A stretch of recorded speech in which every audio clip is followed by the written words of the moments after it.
Europe Nettoyage, votre spécialiste en Gironde de la rénovation et de l'entretien de vos toitures, ainsi que de l'isolation naturelle et écologique de vos habitations, partenaire de Girondin TV et GDJ Espace Sécurité, installateur depuis 1987 de solutions globales de sécurité en Aquitaine et concepteur du système sur mesure Stop Effraction, vous présente votre émission.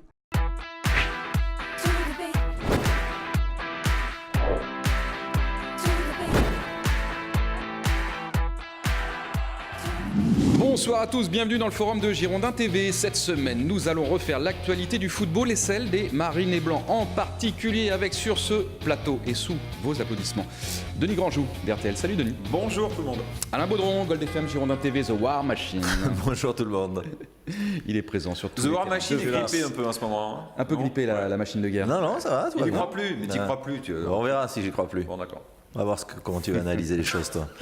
Allez, avant de rejoindre Olivier Faure pour le flash d'information, un petit message à caractère commercial. J'arbore un très joli pull que vous pouvez trouver dans les 4 boutiques scapulaires des Girondins de Bordeaux. Vous le savez, celle de Chabandelmas, celle du Haillan, il y a celle de la rue Sainte-Catherine et celle de la galerie commerciale à Bordeaux-Lac. Et messieurs, je n'ai pas envie d'être seul, donc il y a aussi des jolis petits gilets. Avant, Denis, vous le mettez, merci. Alain, c'est-à-dire que voilà, un gilet scapulaire, taille M, taille mannequin, M mannequin, c'est pour vous. Allez, s'il vous plaît, portez ce joli gilet. Je peux pas le mettre avec cette chemise, je le mettrai plus tard. Si, c'est parfait. Je peux pas le mettre comme ça. Parfait. Avec des carreaux. Bon, vous savez quoi, le temps qu'on écoute Olivier Faure pour nous résumer l'actualité girondine aujourd'hui, et ça vous laisse à peu près 2 minutes pour mettre ce joli gilet. Olivier, c'est à vous.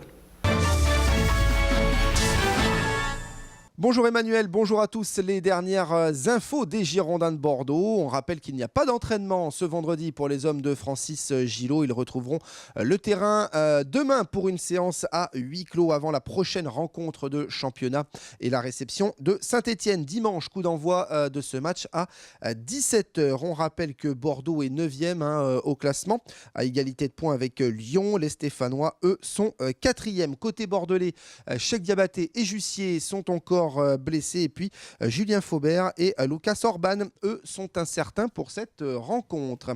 Les stats à présent avant ce match: depuis 1946, il y a eu 53 matchs entre les deux équipes à Chabandelmas, 29 victoires de Bordeaux, 10 victoires de Saint-Étienne et 12 matchs nuls. L'an dernier, il y avait eu justement match nul 0-0. Et puis l'arbitre de la rencontre sera monsieur Nicolas Rainville. Il a déjà arbitré Bordeaux à 2 reprises cette saison. Tout d'abord à Lyon, ça s'était soldé par un match nul, 1 but partout. Et puis à domicile face à Lille avec une victoire bordelaise à la clé, 1-0. Enfin, cette rumeur transfert, le quotidien Sud-Ouest en reparle ce matin. Faïd Benkhalfallah pourrait rejoindre le SCO d'Angers, actuel 2e du championnat de Ligue 2.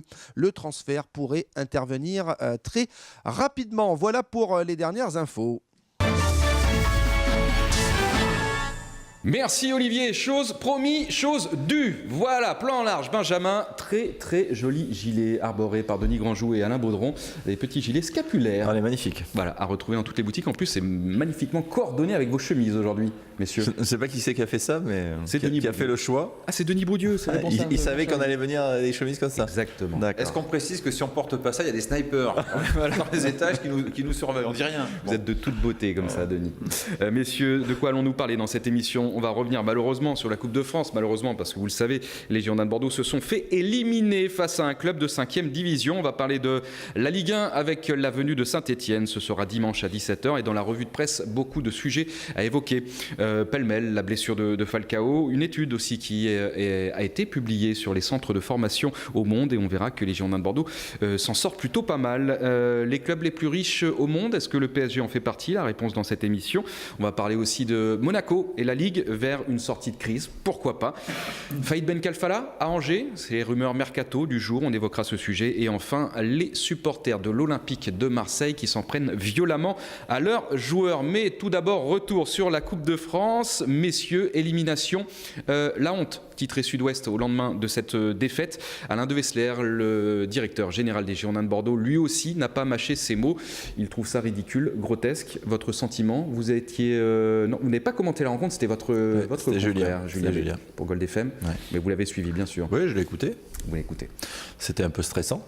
C'est là où on se rend compte que quand il y a des 0-0 et que normalement on doit passer, il y a et qu'on aime bien les Girondins, il y a le palpitant un peu. Bon, voilà, c'est arrivé par le passé, hein. Oui, on a eu des demi-finales contre Calais, CFA. Alors c'est la honte parce qu'on sort de prestations qui ne sont pas bonnes depuis le début de l'année, à part avant l'étape, même si le contenu n'avait pas été bon. On avait quand même gagné le match, on a perdu Toulouse, on n'avait pas été bon. PSG, on va dire qu'on a fait un match plutôt agréable, mais c'était pas suffisant. Et à Bastia, on a joué 20 minutes et le reste du temps, c'était moins bien.